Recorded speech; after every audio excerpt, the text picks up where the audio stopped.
बंध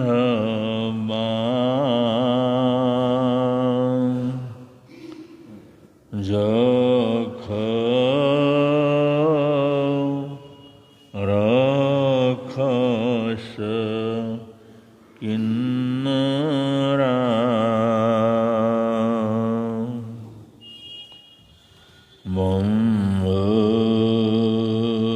यारिं नमं संति दुःखरं ये करन्ति तं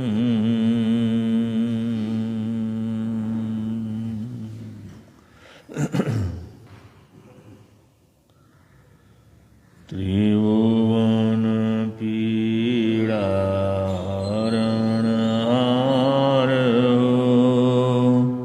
तुमको मेरा नमस्कार। सर्व जगत के अलंकार प्रणाम तुम्हें मेरा हरवार। तीन जगत के नाथ आपके चरणों में जाऊं बलिहार। भवसागर के शोषण करता तुमको वंदन बारंबार। भवसागर के शोषण करता तुमको वंदन बारंबार।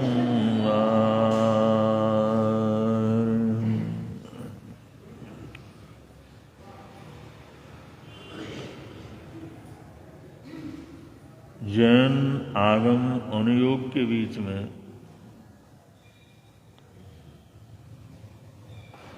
जो चरण करणानुयोग का वर्णन है वही यहाँ पर प्रसंग चल रहा है। चरण करणानुयोग में जो ज्ञानाचार, दर्शनाचार और चरित्राचार, तपाचार, वीर्याचार, इसके अलग अलग अध्ययन हैं, अलग अलग भाग हैं। इन सभी 5 भागों को, 5 अंगों को मिलाकर के चरण करणानुयोग होता है। तो जैन धर्म की साधना पद्धति, जैन धर्म की ध्यान की पद्धति, तप की आराधना की पद्धति, योग साधनाएं या साधु धर्म की आराधना, श्रावक धर्म की आराधना, श्रावक प्रतिमाओं का वर्णन, साधु की प्रतिमाओं का वर्णन, ये सारा जितना भी सम्यक्तों से लेकर के, उससे पहले से लेकर के, पुण्यानुबंधी पुण्य से लेकर के मोक्ष तक की जो भी इस आत्मा का पुरुषार्थ है, साधना है, यात्रा है, इसका बड़े विस्तार के साथ इस शरण करणानुयोग के अंदर वर्णन किया हुआ है।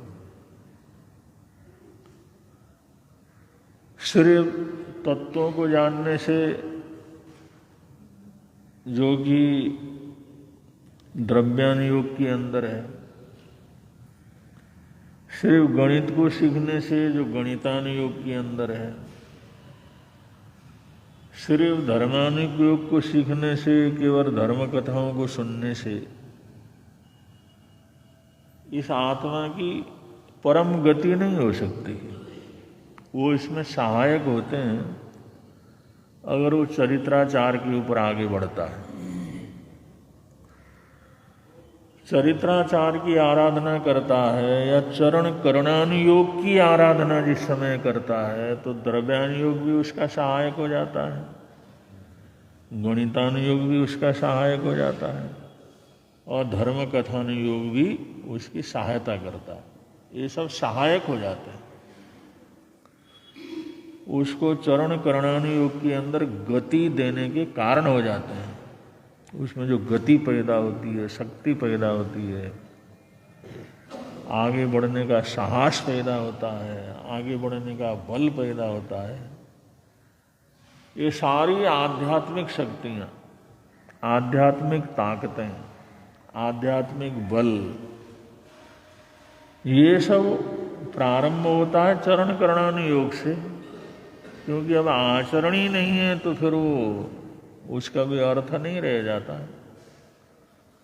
इसलिए धर्म वही है जिसको धारण किया जाए, जिसको धारण किया जाए उसको आचरण कहते हैं। जिसको धारण किया जाए वो धर्म, और जिसको धारण किया जाता है उस प्रक्रिया को आचरण बोलते हैं, चरित्र बोलते हैं। तो ये चारों जो अनुयोग हैं, भगवान की संपूर्ण वाणी चार अनुयोग के अंदर विभाजित की गई है। इसमें हमने सबसे पहले इसको इसलिए लिया कि बहुत सी ऐसी चीज़ें हैं, अगर इसमें जानकारी हमारे को होती हैं तो दूसरे अनुयोगों को समझने में कोई कठिनाई नहीं होती। और मेन तो यही है। तो ये चरण करणानुयोग में ये सारे अनुयोग सहायक हो जाते हैं। अगर चरण करणानुयोग न हो तो वो दूसरे अनुयोग, उनका कोई मूल्यवत्ता नहीं रहती। क्योंकि जब वो आत्मा की पवित्रता नहीं कर सकते, आत्मा को आगे नहीं बढ़ा सकते, आत्मा में ऊर्ध्व गति की एक यात्रा नहीं करवा सकते, उसको मोक्ष के नज़दीक नहीं ले जा सकते, तो फिर उनका क्या महत्व रह जाता। तो ये सब अनुयोग जितने भी हैं वो चरण करणानुयोग के साथ जुड़ करके उनकी महिमा बढ़ती चली जाती। तो चरण करणानुयोग के 5 अध्ययन हैं, 5 वर्ग हैं। उसमें ज्ञानाचार, दर्शनाचार, चरित्राचार, तपाचार, विरियाचार। तो इसमें पहले के उनका संक्षेप में वर्णन हो चुका है। हम लोग काफ़ी दिनों से चरित्राचार के अंदर हैं, और चरित्राचार के अंदर भी श्रावक धर्म, श्रावकाचार, उसका विवेचन चल रहा है।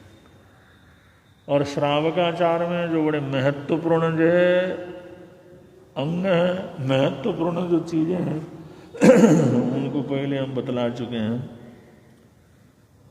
जैसे सबसे पहले तो जो अभ्यास के व्रत हैं, शिक्षा व्रत, उनका अभ्यास निरंतर करना चाहिए। आप लोग करते ही रहते हैं। और हम बाद में भी वर्णन करें या बाद में भी सिखाएं, किसी को व्रतों की आराधना साधना ज्ञान भी न हो, लेकिन शिक्षा व्रत का संदेश तो सबसे पहले शुरू हो जाता है। शिक्षा व्रत का कोई भी साधु, कोई भी साध्वी, वो सबसे पहले कहते हैं सामायिक करते हो या नहीं करते, सामायिक क्यों नहीं करते, सामायिक करना चाहिए। सबसे पहले भले वो व्रतधारी नहीं है, वो व्रतों का वर्णन करने से पहले, ये सारे श्रावकाचार का वर्णन करने से पहले, शुरू में अगर कोई भी साधु साध्वी अगर पूछते हैं तो यही पूछते हैं वे सामायिक करते हो या नहीं करते। और सामायिक करना चाहिए, वो नियम कराते हैं रोज सामायिक करा करो, सामायिक रोज करना चाहिए। अब यही तो अभ्यास है। सामायिक रोज करने की प्रेरणा करना, यही तो शिक्षा व्रत है। और शिक्षा व्रत में है शिक्षा व्रत हो जिनका अभ्यास निरंतर करना चाहिए। तो हम व्रतों को जाने या ना जाने, व्रतों को ग्रहण करें या ना जाने, व्रतधारी बने या ना बने, लेकिन सामायिक करने का अभ्यास रोज आदमी करता। कुछ भी नहीं जानता हो तो बैठा, इसको सामायिक के कपड़े पहना करके बैठा दो, इसको आता नहीं, इसको जो है कोई पाठ वगैरह नहीं आते, कोई बात नहीं, सामायिक के वस्त्र पहना दो, मुखपट्टी बांध दो और बैठा दो इसको।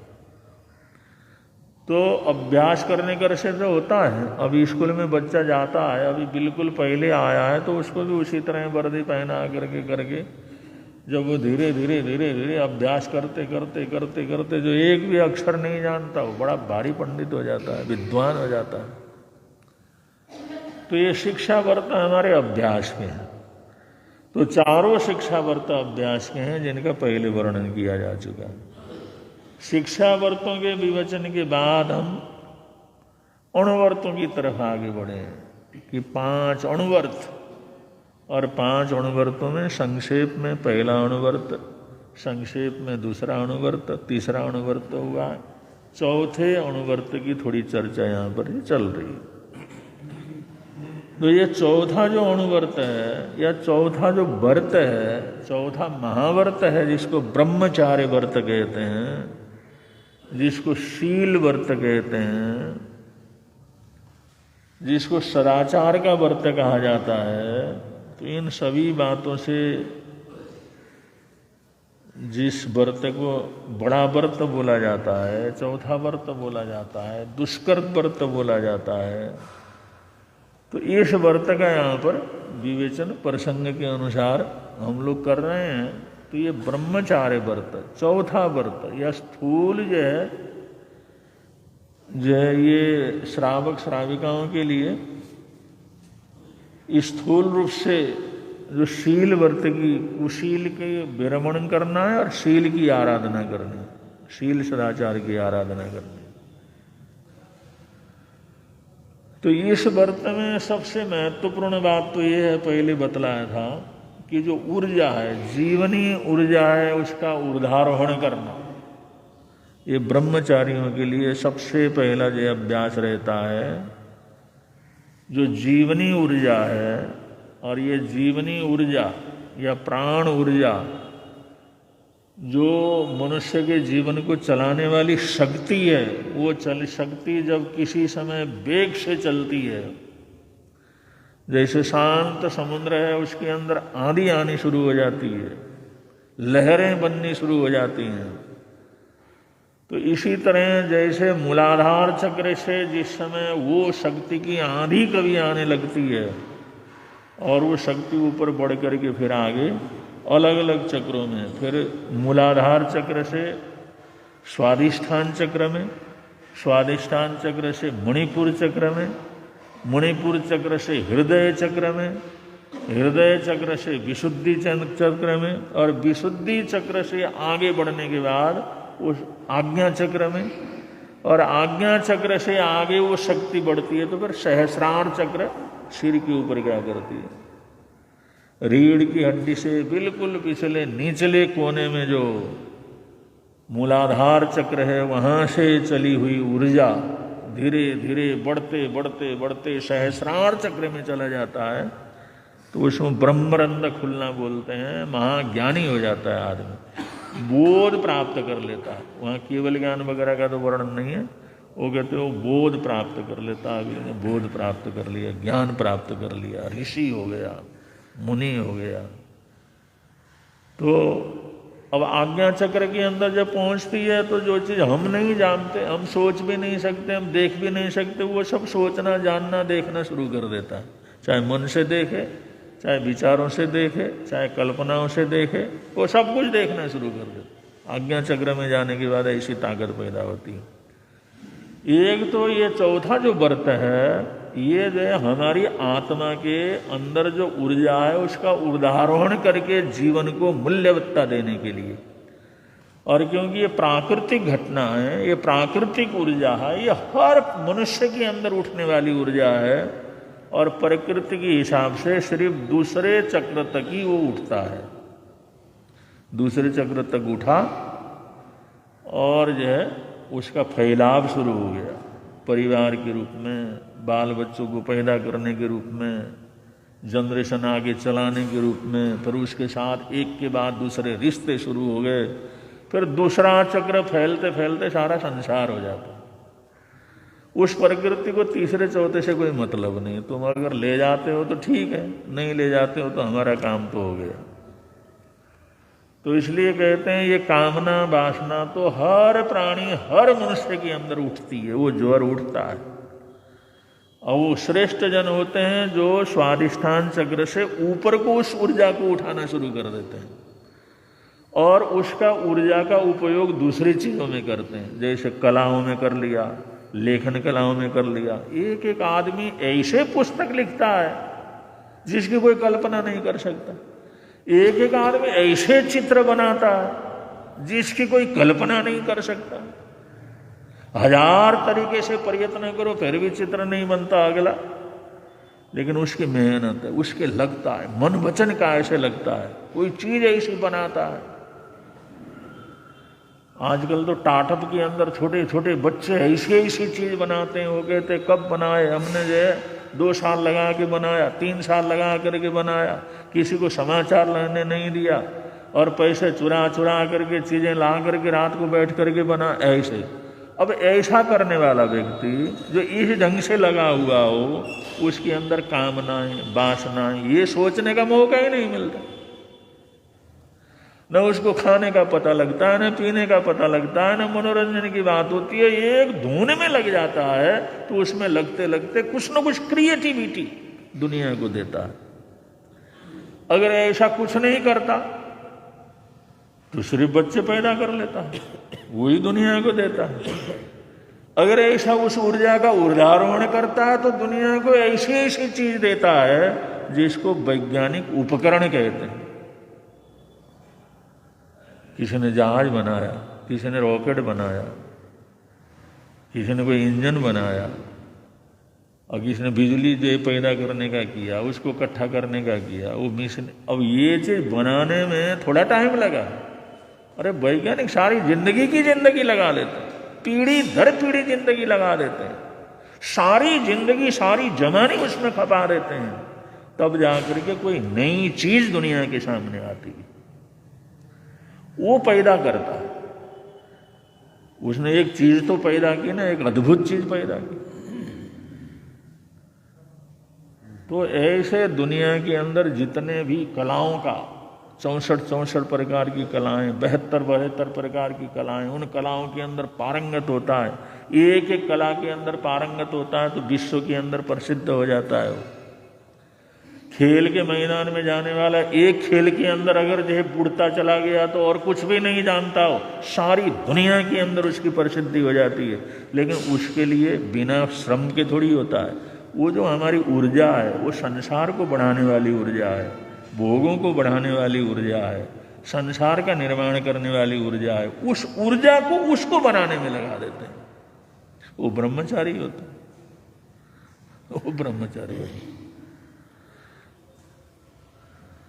उस विशेष किसी चीज को बनाने में सारी ऊर्जा उन्होंने खर्च कर दी। अब कोई अपने आत्मा को बनाने में, अब आत्मा को धोने में, आत्मा को कल्मशों से दूर करने में लगाता है, वो थोड़ा। एक आदमी बैठे बैठे वो साधना करते करते सारी चीजें जानने लग जाता है, इतनी सिद्धियां प्राप्त करता है, तो बिना उसके थोड़ी होता है। तो उसने उसको पैदा करने में लगा दी, कलाओं को पैदा करने में लगा दिया, शिल्प कलाओं को पैदा करने में लगा दिया, दुनिया भर का रिसर्च करने में लगा दिया। तो ये जो ऊर्जा है वो वही ऊर्जा है जो कामना वासना को पैदा करने वाली ऊर्जा है। उसी ऊर्जा को जब स्वादिष्ठान केंद्र से ऊपर को ऊर्जारोहण करता है, नाभि केंद्र में आ जाता है, हृदय केंद्र में आ जाता है, विशुद्धि केंद्र की तरफ बढ़ता है, जैसे बढ़ता है तो ऐसे क्रिएटिविटी दुनिया के अंदर शुरू हो जाती है। तो अद्भुत से अद्भुत चीज दुनिया के सामने आते हैं। आदमी सोचता है हम तो कल्पना नहीं कर सकते थे, तुमने बनाया कैसे? हम तो सोच भी नहीं सकते, तुमने बनाया कैसे? अगला कहता हमने बड़ी मेहनत की, बड़े परिश्रम किए, 1000 बार फेल हुए, फिर हमने बनाया। अब जिन्होंने ये लाइट का बल्ब वगैरह बनाया, ये लोग क्या प्रयोग, हजारों बार प्रयोग करते रहे, हजारों बार, तब जाकर के लाइट बनी, तब जाकर के बल्ब बना, तब जाकर के तार बना, तब जाकर के शक्ति का संरक्षण वगैरह करना, इसको कहीं भेजना। उसके लिए छोटे छोटे काम कितने हुए हैं, कितने लोगों ने लगाया है उसके अंदर। तो ये सारी चीजें ये ब्रह्मचार्य का परिणाम, ये सब क्या है। अब वो ब्रह्मचारी आत्म कल्याण के लिए भी कर लेता है, आत्मा के खोज के लिए भी कर लेता है, हमारे जीवन के खोज के लिए भी कर लेता है, दुनिया के अंदर बहुत सी चीजों के खोज के लिए भी कर लेता है। चाहे वो वैज्ञानिक के रूप में खोज करे, चाहे विद्वानों के रूप में कुछ नई नई सिद्धांतों को खोज करे, या किसी और शास्त्रों का खोज करे। तो ऐसे अपनी ऊर्जा शक्ति को इस तरह से दूसरे कामों में लगा करके जो नई से नई एक कोई उपज, कोई क्रिएटिविटी दुनिया को देता है, तो वही ब्रह्मचार्य का फल है। यही ब्रह्मचार्य का फल है।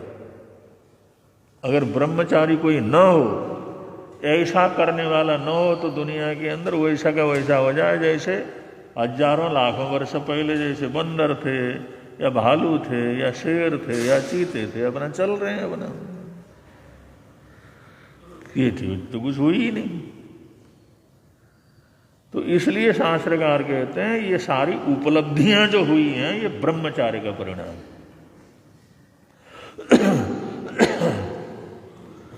ऐसे लोगों ने भले ही उस चीज का पचखान न किया हो, न जानते हो, उनको न पता हो, लेकिन उनका सांसारिक आकर्षण खत्म हो जाता है। सांसारिक स्त्री पुरुष का आकर्षण क्या है, उसके अंदर तो उनको खाने पीने तक का आकर्षण खत्म हो जाता है। उनको स्वाद तक का पता नहीं लगता, कौन सी चीज खाया तो उसका स्वाद क्या था। पागल ही कहला, हाँ ओ पागल ही बोलते, पागल ही होते हैं तब जाकर कुछ होता है। तो लेकिन ये सब क्या है, जो कुछ भी हमारे को ये दुनिया भर की उपलब्धियां दिख रही हैं, ये ब्रह्मचार्य का परिणाम। ब्रह्मचार्य का मतलब वो जो ऊर्जा जिस व्यक्ति ने दुनिया के अंदर काम भोग वासनाओं के अंदर खर्च करना था, उस ऊर्जा को उसने किसी दूसरी चीज को बनाने में उसने लगा दी।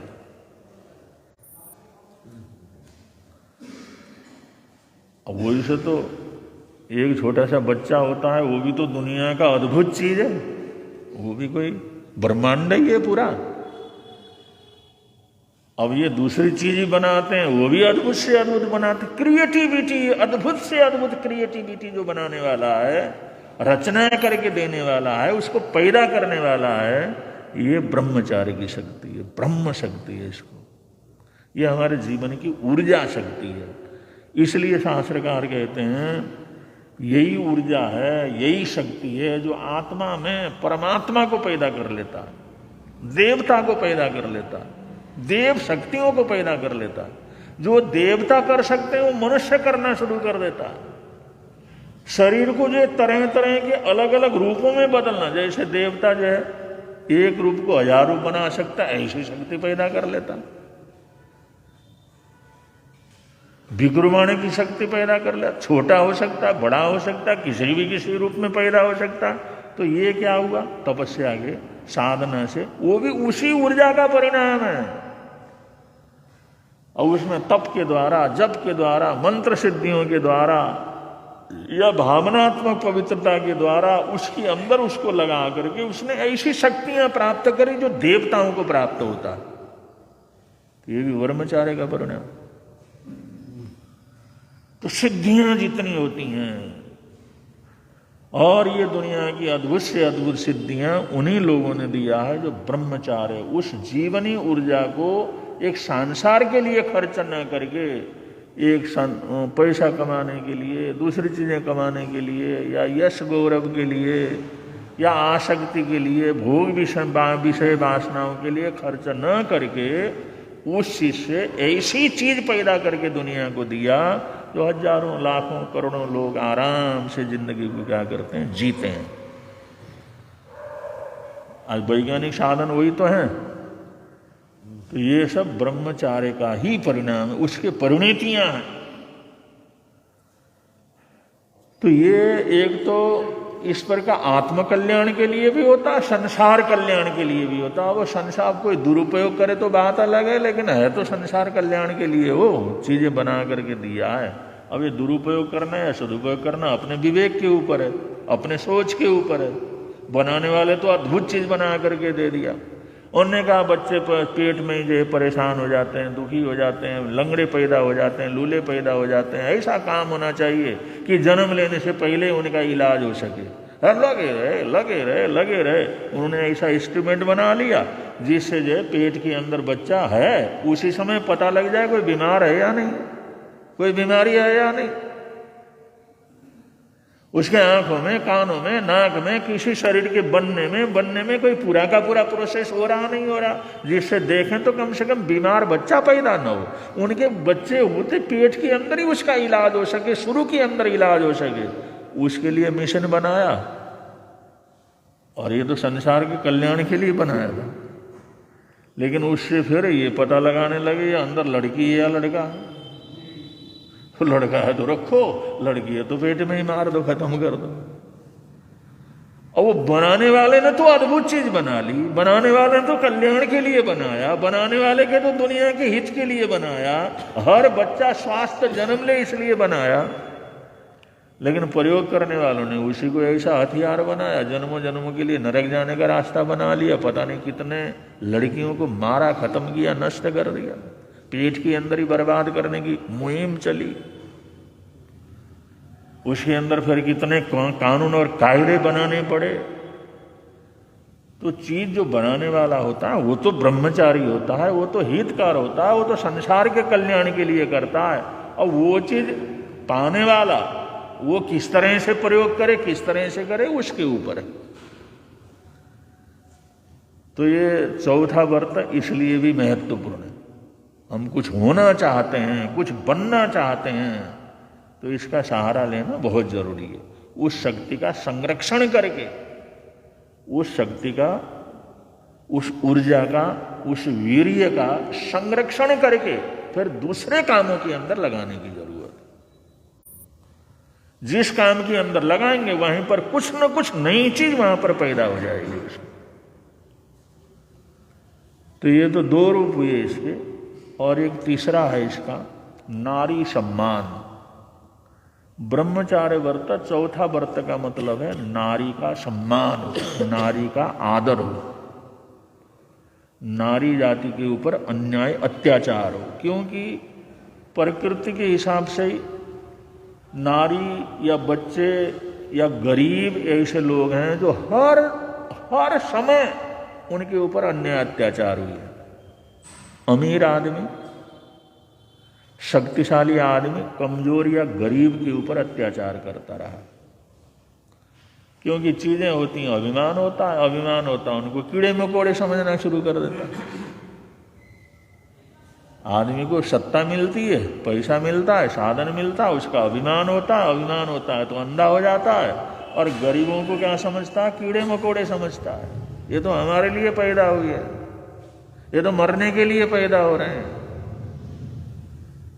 इस तरह से ये सत्ता के मद में गरीबों का और जो उन लोगों का अन्याय अत्याचार हमेशा ही होता रहा, आज भी है और पहले भी होता रहा।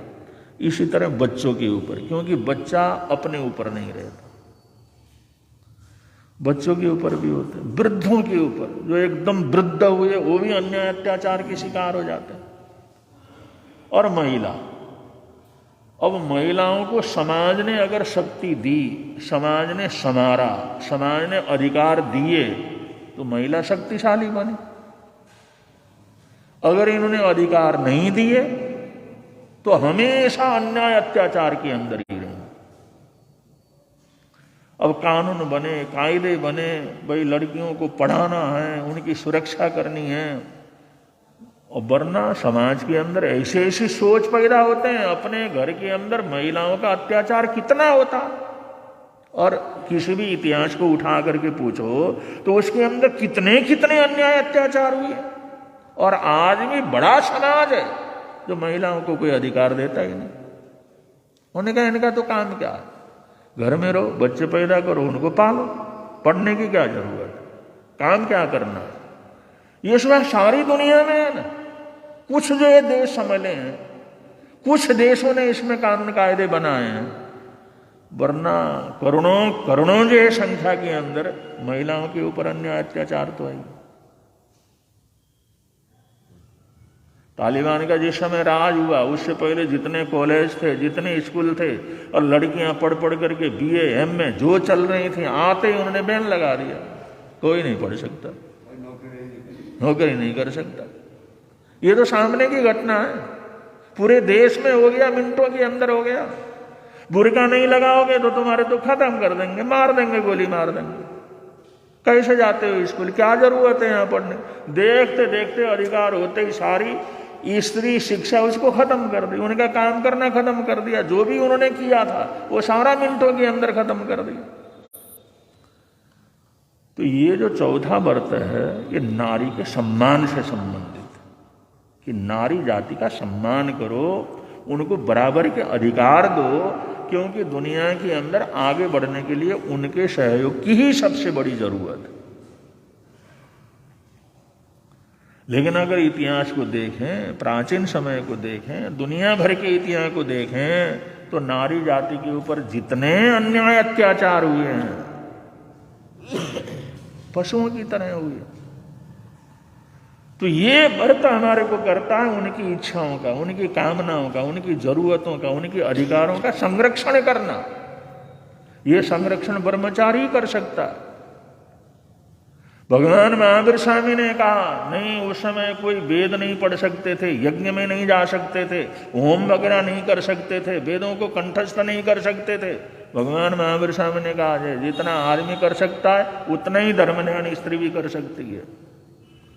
बड़ा भारी विरोध हुआ, उनका विरोध होता रहे। भगवान महावीर स्वामी ने शुरू से जैसे धार्मिक समाज के अंदर उन्होंने कहा धर्म में तो पुरुष से भी नारी का अधिकार ज्यादा है, वो धर्म के नजदीक है, उसको कैसे मना किया जा सकता है। बुद्ध परंपरा के अंदर भी कई वर्षों के बाद स्त्रियों को भिक्षुणी की दीक्षा की गई, वरना भिक्षुणी को दीक्षा देने का कोई मतलब ही नहीं है। हाँ, वहां तो खैर अन्याय अत्याचार बहुत, वहां की तो बात ही क्या करें, ऐसा बहुत समाज है। तो ये अगर समाज समझता है, पुरुष वर्ग समझता है, वो ब्रह्मचारी होता है। अगर वो चौथे व्रत में इस ऊर्जा का उदाहरण करके अच्छी समझ पैदा होती है, तो वही नारी को बराबर का अधिकार देने की सोचता है, नारी का संरक्षण करने की सोचता है, उसको भी एक जो है अपने जीवन का आवश्यक अंग मानता है। ये तभी होता है जब उसके अंदर ये ब्रह्मचार्य व्रत क्या करे, फले। ये चौथे व्रत की आराधना साधना इसका फलित न होता हो तो वो समाज कभी नारी जाति का सम्मान नहीं कर सकता, आदर सत्कार नहीं कर सकता। तो इसलिए इन लोगों ने अधिकार दिया, जितना जो है पुरुष को अधिकार है बराबर की अधिकार जो है नारी को है। अब जैसे जैसे हमारे देश के अंदर विकास हुआ, इस भावनाओं को आगे बढ़ाया गया, तो पढ़ने का, लिखने का, करने का सब अधिकार दिए, तो आज बच्चियां कहाँ से कहाँ पहुँच गई। आज बराबर, पहले सेना में भर्ती नहीं करते, उन्होंने कहा सेना में भर्ती कर लो, पुलिस में भर्ती नहीं, पुलिस में भर्ती कर लो, पायलट बन लो, कहीं भी किसी भी महकमे में अगर योग्यता है तो दे दो, उनको योग्यता है तो दे दो। और वरना पहले तो मजदूर को भी जो है, मजदूर को 50 रुपया अगर जो है उसको मजदूरी मिलती थी तो स्त्री करती थी 25 रुपया दे दो। अब सारे टोकरे उसने उठाना, सारा काम उसने करना, लेकिन मजदूरी भी पूरी नहीं देते।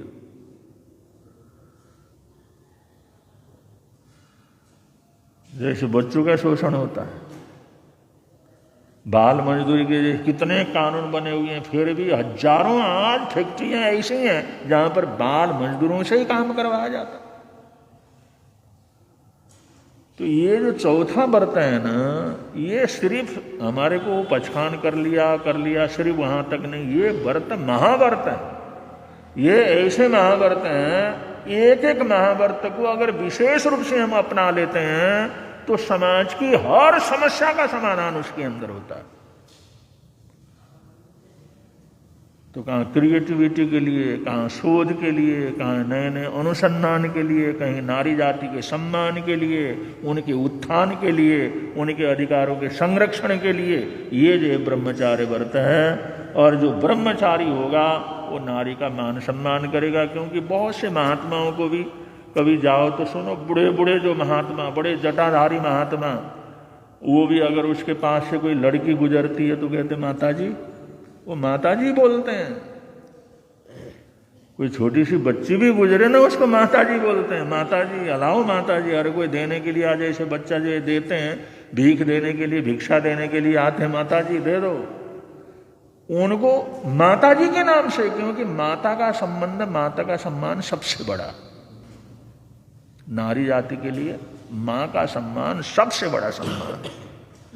इसलिए जो हमारे देश के जो सन्यासी हैं, बड़े बड़े जो सन्यासी, वृद्ध सन्यासी, जो 80-80 साल, 100-100 साल के, 125 के साल के सन्यासी हैं, सिद्ध पुरुष सन्यासी हैं, वो लड़कियों को माता जी कह करके पुकारते हैं। मां आई है, मां दे रही है, ये मां के हाथ से मिला हुआ भिक्षा है, मां के नाम से ही पुकारते हैं। ब्रह्मचार्य व्रत, जो ब्रह्मचार्य व्रत की आराधना करेगा, जो साधना करेगा, वो नारी जाति का भला मान और सम्मान करेगा। ये इस व्रत का जो है मकसद होता है। इसलिए श्रावकों के लिए, श्राविकाओं के लिए इसको इसलिए महत्वपूर्ण बताया, श्रावक समाज के अंदर महत्वपूर्ण बताया, क्योंकि कितने श्रावकों ने इसी का अनुसरण करके तो हमारे समाज को आगे बढ़ाया है। तो ये व्रत अद्भुत है, अगर विशेष रूप से समझते हैं तो इनकी महिमा बहुत है। और आप लोग उनको सुन रहे हैं, बड़े प्रेम से आप लोग बोलेंगे, मिलता है आनंद प्रभु की वाणी से, मिलता है आनंद प्रभु। पिछले चतुर्मास के बाद हमारे पंडित जी महाराज, जिन्होंने नमकार मंत्र के ऊपर बहुत बड़ी साधना की है, और 4 महीने आप एक नमकार मंत्र के ऊपर ही लगातार भी बोलते रहे, 4 महीने, 5 महीने नमकार मंत्र के ऊपर ही बोलना। वरना हम कितना ही तैयारी कर रहे हैं, कितने ही करें, 2 दिन बोलेंगे, 10 दिन बोलेंगे, फिर थक जाते हैं, भाई क्या क्या उसके ऊपर बोलना। लेकिन हम तो 4 महीने, 6 महीने, साल भर तक नमकार मंत्र के ऊपर ही बोलते रहे। इसलिए सारे देश में आपको नमकार मंत्र साधक के रूप में आपको जो है याद करते हैं। हमने शुरू में धार्मिक प्रश्न मंच को प्रारंभ कराया, जो हास्य प्रश्न मंच पूरे देश में सभी साधु साध्वियों ने शुरू किया। सबसे पहले आपने शुरू किया था, तिरुपति से शुरू किया था, बेलूर से शुरू किया था। तो प्रश्न मंच, धार्मिक प्रश्न मंच प्रणेता, इसके नाम से आपको जाना जाता है, संघ गौरव के रूप में है।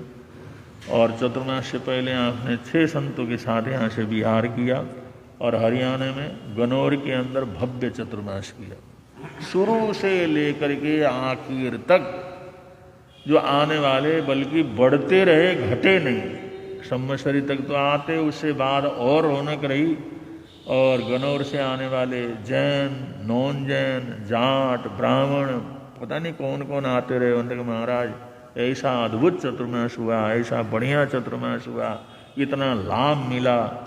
तो 6 थाने से आप वहाँ पर रहे, और हरियाणा में अद्भुत आपने चतुर्मास किया। और सेठ जी महाराज साहब का आग्रह था भी आप इधर आए हैं तो हमारे को दर्शन दे करके जाएँ, वो संलेखना में है। तो फिर पंडित जी महाराज साहब ने उसमें दीक्षा में आना था, लेकिन उधर का प्रोग्राम बनाया। फिर आप जो गुआना वगैरह गए, वहाँ पर बहुत उन्होंने लाभ लिया। फिर आप रोहतक चले गए। फिर जो आपको पता लगा पानीपत के अंदर महासती जी महाराज साहब ने संथारा शुरू किया है, तो उन्होंने आग्रह किया भाई संथारे में आप जरूर आके ध्यान दें। उधर से आना था, फिर आपको पानीपत जाना पड़ा। पानीपत में जब तक संथारा रहा आप वहाँ पर रहे, संथारे को पूरी तरह से संभाला, जाप करना, पाठ करना। अब आप जाप कराते हैं तो एक अरहम की ध्वनि कराते हैं, तो उसी में 1 घंटा तो किधर चला गया कुछ पता नहीं लगता। प्रवचन की जरूरत ही नहीं होती, आपकी ध्वनि से ही जो है इंसान को एक आनंद की प्राप्ति होती है। तो वहाँ पर उनका संथारा पूरे होने के बाद फिर आना था। फिर जो परिवर्तन जी महाराज साहब के पास दिल्ली में दीक्षा थी, सरिता जी महाराज साहब के पास, वो कहने लगी आपके परिवार से कोई न कोई संत तो आना चाहिए। प्रवर्तक जी ने तो आगे जाना था, फिर पंडित जी महाराज साहब को कहा आप दीक्षा में पधारो, तो आपने कहा चलो मैं उधर होकर के आता हूँ। तो दिल्ली में उनका दीक्षा करवा करके बड़े गांव होते हुए कल सूखे समारे पंडित जी महाराज साहब ठाणे 6 से यहाँ पर पधारे हैं और पूरा थानक भर गया है। पहले सोचना पड़ता था किधर जाके दर्शन करें, कौन से कमरे में किधर संत होंगे। अब तो जिधर जाओ उधर ही संत, इधर भी भर गया, इधर भी भर गया, नीचे भी भर गया, सब भर गया। अब जिधर भी जाओ किसी न किसी के दर्शन हो ही जाएंगे। तो संत आते हैं तो थाने भर जाता है, रौनक हो जाती है। तो अभी 8 थाने से तो हम यहाँ पर 6 थाने से यहाँ पधारे, तो यहाँ पर खूब धर्म ध्यान का लाभ लेना। अब यहाँ आपका गला वगैरह क्योंकि सर्दी के मौसम की वजह से थोड़ी तकलीफ वगैरह है, आगे पंडित जी महाराज संभालेंगे। साधु संत आए हैं, नए संत साधवी हैं, उनको भी लाभ देंगे। तो आप लोग बराबर जो आगे भी इसी तरह से लाभ लेते रहेंगे। तो इन्हीं मंगल कामनाओं के साथ आज का अगर किसी का कोई प्रत्याख्यान वगैरह हो, एक आसना वियासना कोई मंदारणा, तो आपकी मंदारणा के अनुसार वचकान और यंत सिद्ध विधान से वंश वैश्य सदस्य पड़ी कौन वो सरे वो सरे वो सरे।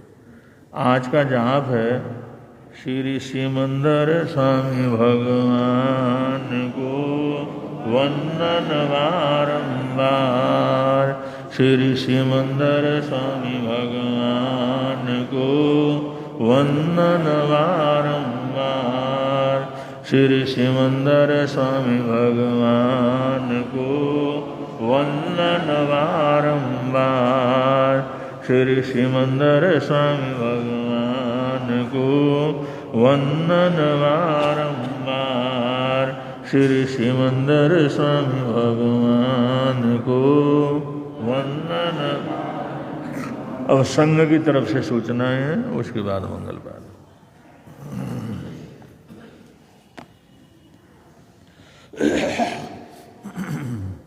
श्रवण संघीय सलाहकार बीच पितामह तपस्वी रत्न राजऋषि पूज्य गुरुदेव श्री सुमति प्रकाश जी महाराज साहब, नेपाल भाषणाचार्य उपाध्याय पर डॉक्टर श्री विशाल जी महाराज साहब एवं पाठ पर विराजित संतों के एवं महासाध्वी जी के चरणों में कोटि वंदन नमस्कार करके शिक्षाता पूछता हूँ।